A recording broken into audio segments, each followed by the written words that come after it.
जीवक मुनि से जुड़ाव, चिकित्सा ज्ञान से आध्यात्मिक ज्ञान तक की यात्रा। सूरज की पहली किरणें धीरे धीरे क्षितिज को रोशन कर रही थीं। राजगृह की गलियां अब भी सोई हुई थीं, लेकिन एक विशेष दिन की खामोशी में बदलाव आ रहा था। जीवक मुनि, मगध के प्रसिद्ध चिकित्सक, एक गूढ़ विचार में मग्न थे। उनका नाम मात्र नहीं, वरन उनकी चिकित्सा विद्या दूर दूर तक प्रसिद्ध थी। लोग उन्हें केवल शारीरिक रोगों के निवारक के रूप में जानते थे, परंतु उनके मन में एक अनसुलझा सवाल था, क्या केवल शरीर ही रोगों का केंद्र है? क्या आत्मा की पीड़ा का इलाज भी संभव है? एक दिन जीवक मुनि ने सुना था कि एक साधु, बुद्ध नामक व्यक्ति, अद्भुत ज्ञान और करुणा की बातें करते हैं। उनकी वाणी में ऐसा सामर्थ्य था जिसने मानवता की सबसे गहरी उलझनों को सरलता से समझाया। जीवक ने निर्णय लिया, वह बुद्ध से मिलकर अपनी प्रश्नों की गहराई को समझेगा। वह बिंबिसार के साथ बुद्ध के पास पहुंचा। बुद्ध का शांत और करुणामयी चेहरा देखकर जीवक का मन एकदम शांत हो गया।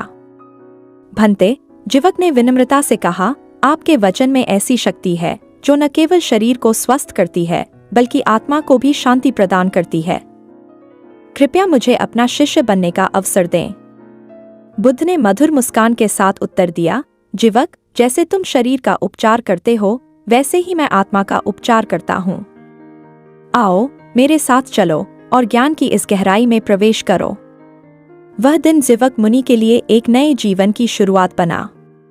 उन्होंने चिकित्सा ज्ञान के साथ साथ आध्यात्मिक ज्ञान भी आत्मसात किया।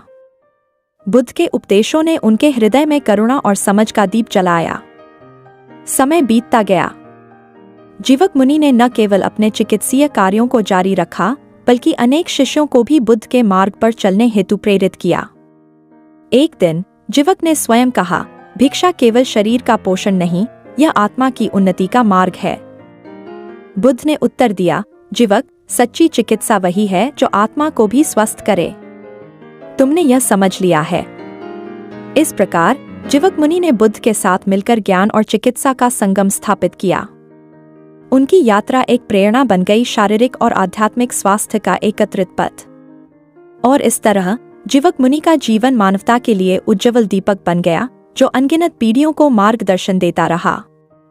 जीवक मुनि और बुद्ध का मिलन केवल ज्ञान का आदान प्रदान नहीं था, बल्कि यह मानवता के प्रति करुणा और सेवा का संदेश था। जीवक मुनि ने समझ लिया कि असली उपचार केवल शरीर का नहीं, बल्कि मन और आत्मा का भी होता है।